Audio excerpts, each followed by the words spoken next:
Dans cette vidéo, j'ai plusieurs superbes bonnes nouvelles à vous annoncer concernant cette équipe du Real Madrid.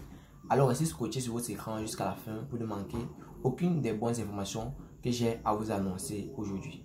Salut les gars et bienvenue sur Actu Sport Live. Moi c'est Wilfried et si je parle Real Madrid, je vous donne toutes les actualités récentes de cette équipe du Real Madrid. Je vous donne mes avis concernant cette équipe madrilène. Alors si c'est un sujet qui vous intéresse, n'hésitez pas à vous abonner et à activer la cloche de notification pour ne manquer aucune de mes prochaines vidéos. Et quand maintenant je vais commencer avec une super bonne nouvelle, c'est Antonio Rudiger qui je l'ai annoncé ces récents jours, est disponible, il est à 100% pour le match qui nous opposera à Séville demain. Et bien les gars, Antonio Rudiger est de retour de blessure et à 100% pour ce match-là, il sera notamment titulaire dans ce match-là. Une information qui a été confirmée par Carlo Ancelotti lors de sa conférence de presse d'avant-match. Arda Güler a été aussi annoncé par Carlo Ancelotti comme étant déjà prêt pour être titulaire dans cette équipe du Real Madrid. Je vous avais déjà dit ici les gars, Arda Güler c'est mon chouchou. C'est l'un de mes milieux de terrain préférés dans cette équipe du Real Madrid parce qu'il est jeune et je pense qu'il a beaucoup de contributions qu'il peut apporter dans cette équipe madrilène. Et bien, espérons que Carlo Ancelotti, comme il a dit en conférence de presse, on va le voir demain titulaire face à cette équipe de Séville. Je vais continuer maintenant ici avec Luka Modric qui a été contacté par son club, en fait son récent club avant le Real Madrid, le Dinamo Zagreb, qui lui aurait proposé de revenir pour notamment sa fin de carrière. Et bien les gars, tout porte à croire que Luka Modric va se séparer du Real Madrid lors de ce mercato d'été. Et possiblement, voyant la requête qu'a fait le Dinamo Zagreb à Luka Modric de revenir au club, je ne pense pas trop que ce sera dans la tête de Luka Modric, mais on ne sait jamais. Pourquoi pas d'un retour dans cette équipe de Dinamo Zagreb pour sa fin de carrière. Et bien les gars, maintenant je vais parler du dossier Alphonso Davies. Selon les informations que j'ai pu récolter d'ici et là concernant cette équipe madrilène, selon mes sources, le Real Madrid et Alphonso Davies n'auraient pas de problème selon leurs conditions personnelles, la condition personnelle d'Alphonso Davies. Le Real Madrid serait prêt à payer de 40 à 50 millions d'euros pour le recrutement d'Alphonso Davies lors du mercato d'été. Maintenant, le Real Madrid n'attend que le signal de cette équipe du Bayern Munich pour se lancer à fond sur le dossier Alphonso Davies. Maintenant, je vais parler ici de Kylian Mbappé. Kylian Mbappé, selon en fait quelques sources très proches du Real Madrid, Kylian Mbappé doit gagner 15 millions d'euros de bonus si à jamais il gagne le ballon d'or avec cette équipe du Real Madrid en futur. Les gars, tout se passe super bien concernant le dossier Kylian Mbappé. Pré-contrat déjà signé. Kylian Mbappé, sa venue dans cette équipe du Real Madrid nous dit déjà à quel point il a cette rage, il a cette haine de vouloir gagner un ballon d'or en Europe. Et qui de mieux, bien quelle équipe de mieux placée pour qu'un joueur gagne le ballon d'or que le Real Madrid. On a vu Cristiano Ronaldo a gagné son ballon d'or au Real Madrid, Luka Modric, Karim Benzema.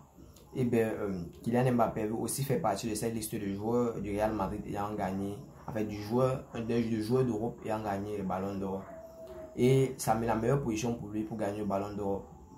C'est avec cette équipe du Real Madrid, potentiellement gagner la Ligue des Champions, gagner la Liga, gagner les coupes, pour pouvoir être mieux classé ou bien mieux coté au ballon d'or, sachant qu'il joue déjà avec cette équipe de France et qui peut notamment être mieux placé, bien coté dans cet euro, l'euro qui va venir. Bon, du coup, il peut dire que Kylian Mbappé, sa venue dans cette équipe du Real Madrid est plutôt stratégique. C'est pas une question d'argent, c'est une question de titre individuel, c'est une question de, on va dire comment, d'individualité, de preuve personnelle, on va dire ça comme ça, parce qu'il a besoin de prouver présentement à tout le monde et à lui-même qu'il est capable de gagner des super gros titres individuels comme notamment le ballon d'or.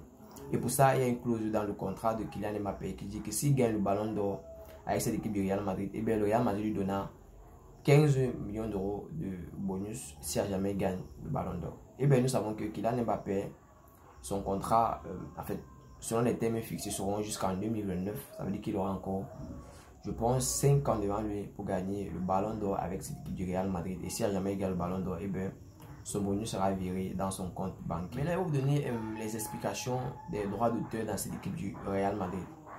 Kylian Mbappé a réussi en fait, à discuter, à causer avec le Real Madrid pour lui donner un peu plus que les 50% normaux que le Real Madrid offre dans cette équipe-là.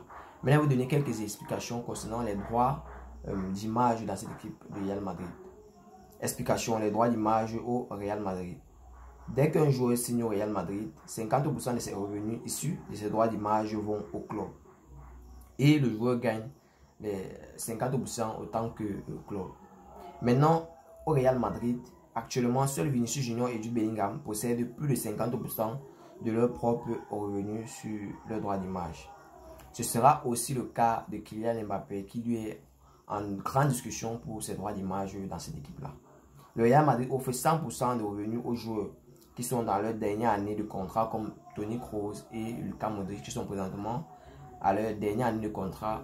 Présentement, le Real Madrid leur verse 100% de leurs droits d'image sans rien retirer, sachant que leur contrat se termine lors du mercato d'été. Mais nous savons ici que la probabilité de chance que Toni Kroos prolonge son contrat avec l'équipe madrilène est super élevée, mais il va prolonger juste d'un an, donc il va toujours toucher ses 100% sur ses droits d'image. Mais tout porte à croire que Luka Modric va se séparer de cette équipe du Real Madrid en fin de saison. Tout porte à croire parce que présentement, on voit même sa contribution, bien sa présence dans cette équipe-là est, il veut dire, minime comparé aux récentes années de Luka Modric avec l'équipe du Real Madrid. Le Real ne compte pas beaucoup sur lui que dans les dernières années, mais le Real veut se séparer de lui en de super bons termes, en faisant de lui l'un des joueurs les plus titrés de cette équipe du Real Madrid et de l'histoire du Real Madrid en fait, parce qu'il ne lui reste qu'un seul trophée pour faire partie des joueurs les plus titrés de l'histoire du Real Madrid. Lui et Nacho en est de même. Maintenant, je vais vous donner, en fait, lors d'une interview, Javier Tebas, le président de la Liga, a été posé quelques questions concernant le dossier Kylian Mbappé et voici ce qu'il a répondu. Il y a 99% de chances que Kylian Mbappé signe au Real Madrid. Le Real n'a pas besoin de vendre, aucun joueur pour signer Mbappé. Leur situation financière est fantastique. Et bien les gars, comme j'avais déjà annoncé ici là, la venue de Kylian Mbappé ne va mettre aucun joueur en danger dans cette équipe-là. Au contraire, le Real Madrid est à une excellente position financière pour pouvoir signer et Kylian Mbappé et Erling Haaland, même s'ils le veulent bien, lors du mercato d'été.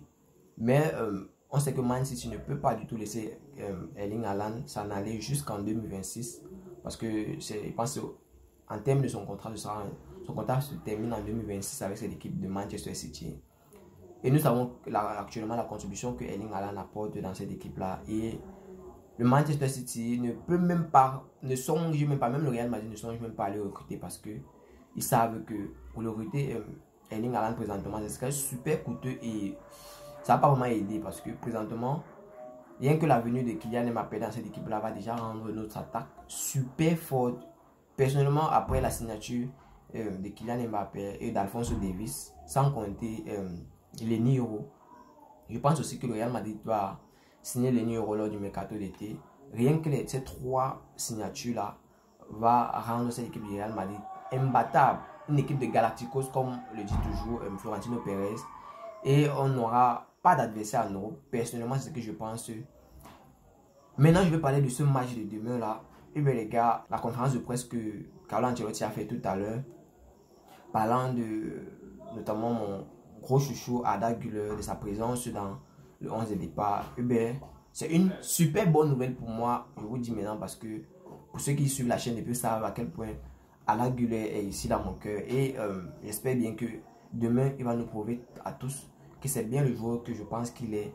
Et peut-être il va même je pense que si le Real Madrid le met dans le 11 entrant, il va me marquer un but dans ce match de demain là. Et bien les gars, on se voit demain pour que je vous donne mon 11 de départ, mon possible 11 de départ pour ce match là. C'était Wilfried pour vous, mais avant de terminer, n'oubliez surtout pas les gars, si tu as suivi cette vidéo jusqu'à la fin, laisse-moi un like, ça fait plaisir.